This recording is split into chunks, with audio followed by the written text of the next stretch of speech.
À la fin du XVe siècle, l'Europe découvre les terres du Nouveau Monde, pleines de ressources naturelles et de vastes territoires. Mais ces terres n'étaient bien pas vides. Elles comptaient des centaines de millions d'autochtones.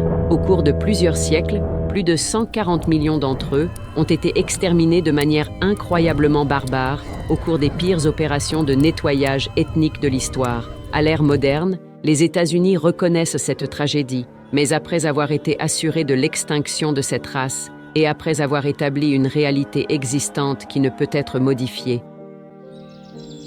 Au début du XXe siècle, des navires belges arrivèrent sur la côte du Congo, leur apportant les cadeaux européens habituels, progrès, prospérité et glorieuse civilisation européenne. En 6 décennies, plus de 10 millions de Congolais ont été tués et torturés dans une barbarie sans précédent et un esclavage sans fin, en plus de l'amputation de membres comme punition systématique et continue du peuple opprimé.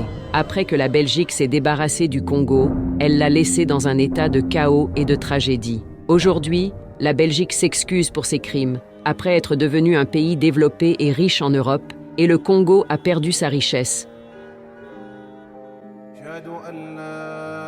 Avec le déclenchement de la Seconde Guerre mondiale, des centaines de milliers de ces personnes sont arrivées persécutées et effrayées, cherchant la sécurité dans les terres arabes.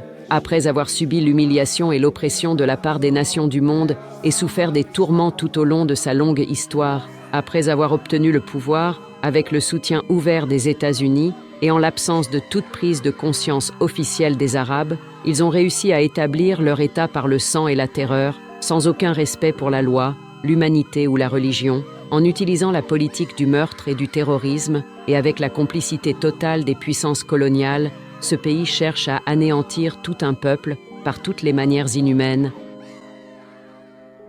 Mais l'histoire va à l'encontre de leurs plaintes et il est temps pour la victime de se réveiller et il est temps pour l'opprimé de faire valoir ses droits.